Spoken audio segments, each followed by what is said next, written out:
श्री गणेशाय नमः. श्री स्वामी समर्थ. नमस्कार, मी सिया महाबळ माझ्या चॅनलवर तुमचे स्वागत करते. रविवार दिनांक 6 जुलै 2025 या दिवशी आषाढी एकादशीपासून यंदाचा चातुर्मासाला प्रारंभ होत आहे.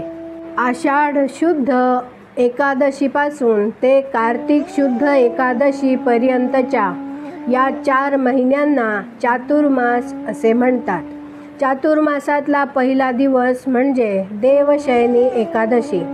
शास्त्रानुसार या देवशयनी एकादशी दिवशी जगाचे पालन करते भगवान विष्णू क्षीरसागरात निद्रा घेण्यासाठी जातात आणि प्रबोधिनी एकादशी दिवशी ते जागृत होतात. या 4 महिन्यांच्या कालावधीला चातुर्मास असे म्हणतात. चातुर्मासाचे खास वेगळे महत्त्व आहे, कारण चातुर्मास वेगवेगळे सण व्रतवैकल्यांचे हे पर्व असते. चातुर्मास हा ईश्वर आराधनेचा विशेष काळ मानला जातो. चातुर्मासात वेगवेगळ्या वारांचे सुद्धा वेगवेगळे महत्त्व आहे. प्रत्येक वार हा कुठल्या ना कुठल्या देवतेचा असतोच, त्यामुळे त्या वारी उपवास करणे, त्या देवतेचे पूजन करणे हे क्रमप्राप्त आहेच. आषाढ महिन्याचे 15 दिवस, श्रावण पूर्ण महिना, भाद्रपद पूर्ण महिना, आश्विन पूर्ण महिना आणि कार्तिक महिन्याचे 15 दिवस असे मिळून 4 महिने होतात. आषाढ महिन्यात पहिली एकादशी म्हणजे देवशयनी एकादशी म्हणजेच पंढरपुरी एकादशी येते. या दिवशी पांडुरंगाची पंढरपुरी वारकरी करतात. पंढरपुरात भगवान पांडुरंगाची महापूजा करतात. एकादशीचा उपवास केला जातो. मग येते ती गुरुपौर्णिमा. या दिवशी गाणगापूर येथे भगवान दत्तात्रयांच्या क्षेत्री गुरुपौर्णिमेचा मोठा उत्सव असतो. या दिवशी गुरुपूजन केले जाते. चातुर्मासात स्वच्छता राखणे, कुणाचे वाईट न चिंतणे, कुणाचा मत्सर भेदभाव न करणे, सतत देवाचे नामस्मरण करणे, सत्य भाषण, दया, दान, इंद्रिय निग्रह करून संतोषी वृत्तीने गृहस्थ धर्माला योग्य असे वर्तन करावे. आपले चित्त भगवंता चरणांशी लीन होऊ द्यावे. चातुर्मासात गोपद्म व्रत करण्याची प्रथा आहे. स्नान करून शुद्ध शरीराने आणि मनाने देवघरात, देवापुढे किंवा तुळशी वृंदावनासमोर दररोज 33 गोपद्म काढून त्याची पूजा करतात. हे व्रत संपूर्ण चातुर्मासात दररोज करावे. चातुर्मासात अनेक व्रतनेम केले जातात. त्यात सोपे सरळ नेमधर्म जे आपल्याला जमतील तसे आपण करावे. पिंपळाची, तुळशीची पूजा करणे, प्रदक्षिणा करणे, देवासमोर दररोज तुपाचा किंवा तिळाच्या तेलाचा दिवा लावणे, दररोज एखादे स्तोत्र म्हणणे, पुराण श्रवण करणे, रामायण, दासबोधांसारखे ग्रंथ ऐकणे किंवा वाचणे, गणपतीला 11 किंवा 21 दुर्वा वाहणे, जवळच्या देवळात जाऊन देवाचे दर्शन घेणे यासारखे छोटे छोटे नेमधर्म आपण संकल्पाने करू शकतो. चातुर्मासात कोणतेही नेमधर्म नियमाने करणे गरजेचे असते. आषाढी म्हणजेच देवशयनी एकादशी पासून ते प्रबोधिनी एकादशी म्हणजे कार्तिकी एकादशीपर्यंत दररोज न चुकता हा वसा करायचा असतो. गुरुपौर्णिमेनंतर येते ती दिव्यांची आवस म्हणजेच आषाढी अमावास्या. या दिवशी दिव्यांची पूजा केली जाते. दुसऱ्या दिवशी श्रावण महिना चालू होतो. विशेषतः श्रावण महिन्यात सोमवार, मंगळवार, गुरुवार, शुक्रवार, शनिवार या दिवशी उपवास करण्याची प्रथा आहे. सोमवार महादेवाचा, मंगळवार देवीचा किंवा गणपतीचा, गुरुवार दत्तात्रयांचा, शुक्रवार देवीचा, शनिवार मारुती किंवा शनीचा. अशा प्रकारे या वारांच्या दिवशी उपवास करणे आणि शक्य असल्यास त्या देवतेच्या देवळात जाऊन दर्शन घेणे असा प्रघात आहे. श्रावण महिन्यातील पंचमी ही नागोबाची पूजा करून उपवास करून नागपंचमी म्हणून साजरी केली जाते. नागोबाला शेतकऱ्यांचा मित्र म्हणतात आणि भगवान विष्णूंची शय्या असलेल्या या शेषाची ही पूजा नागपंचमीला करतात. नंतर श्रीयाळ षष्ठी येते. या दिवशी एका पानावर तांदूळ आणि वालाचे गर घेऊन ते पाण्यात सोडतात. याला वर्णषष्ठी असेही म्हटले जाते. नंतर येते ती नारळी पौर्णिमा. कोळी बांधवांसाठी हा सण खूप महत्त्वाचा असतो. या दिवशी कोळी बांधव समुद्राची पूजा करून नारळ समुद्रात सोडतात. याच दिवशी रक्षाबंधनही साजरे केले जाते. नंतर गोकुळाष्टमी म्हणजे श्रीकृष्ण भगवानांचा जन्मदिवस. या दिवशी श्री गोपाळ कृष्णांची पूजा आणि उपवास केला जातो. गोकुळाष्टमी झाल्यानंतर येते ती म्हणजे गणेश चतुर्थी.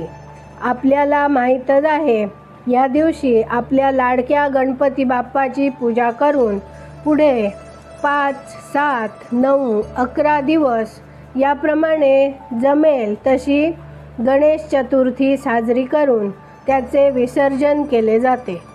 भाद्रपद चतुर्दशीला अनंत चतुर्दशी म्हणून ओळखले जाते. भाद्रपद कृष्ण प्रतिपदेपासून महालय प्रारंभ होतो.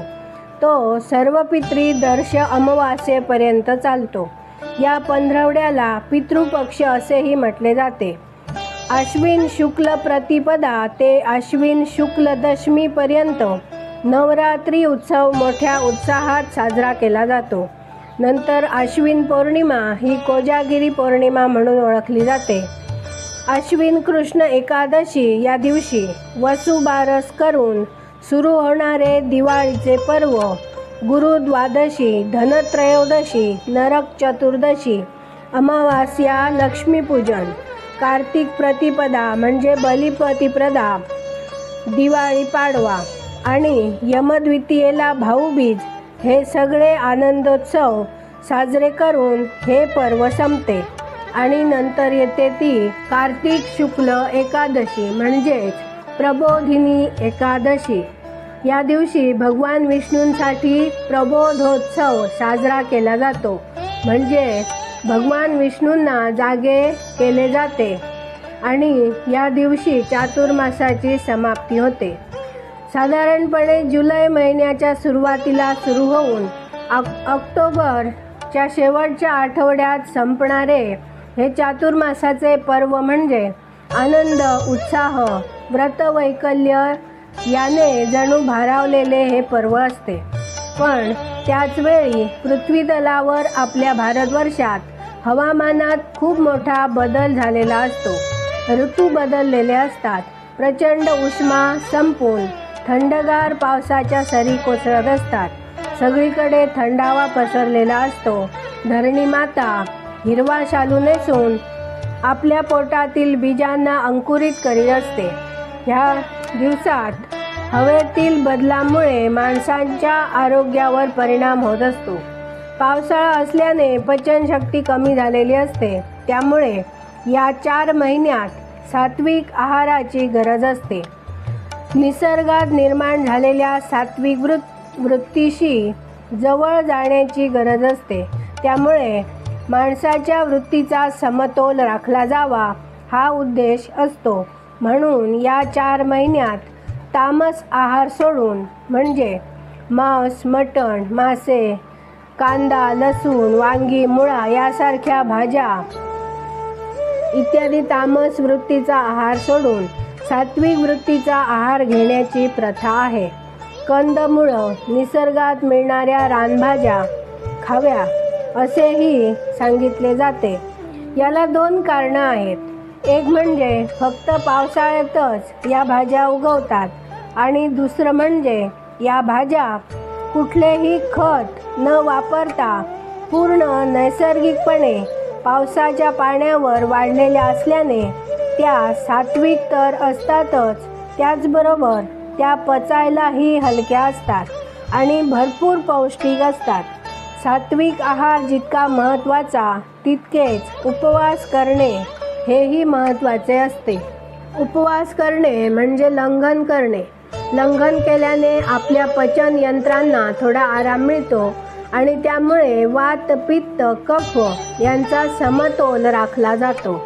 या सगळ्या गोष्टींचा सखोल अभ्यास आपल्या पूर्वजांनी हजारो वर्षापूर्वी केलेला आहे आणि आपल्यासाठी हे सणवार, व्रतवैकल्य यांच्या सहाय्याने म्हणा किंवा निमित्ताने आपण हे नियम पाळावे आणि पुढे वर्षभरासाठी आपल्याला आनंद, उत्साह, आयुष्य, आरोग्य, आशीर्वाद प्राप्त व्हावेत म्हणून असे केलेले असेल कदाचित. या सगळ्याची सांगड देवांशी जोडली गेलेली आहे. चातुर्मासात पृथ्वीवर देवतत्वाचा प्रभाव जास्त असतो आणि या देवतत्वाशी आपल्याला जवळीक साधता यावी म्हणून हे सगळे सण, उत्सव, वारांचे उपवास आणि व्रतवैकल्ये आपण करत असतो. त्यातून आपल्याला नवीन उत्साह, आशीर्वाद, उमेद मिळत असते. व्रतवैकल्यांच्या निमित्ताने आपण एकमेकांच्या घरी जातो, एकमेकांना भेटतो. त्यातून आपलेपणा, जवळीक वाढते, समाजाशी आपुलकी वाढते. तर असा हा चातुर्मास महिमा जो मला कळला तो तुम्हाला सांगण्याचा हा माझा छोटासा प्रयत्न. हा व्हिडिओ कसा वाटला, यातील माहिती तुम्हाला आवडली का? तुम्हाला आणखी काही माहिती आहे का? असल्यास कमेंटमध्ये लिहून तुम्ही ती नक्की कळवा. व्हिडिओला जास्तीत जास्त शेअर करा, लाईक करा, सबस्क्राईब करा. पुन्हा भेटूया अशाच एका विषयावर बोलूया. धन्यवाद. जय श्रीराम.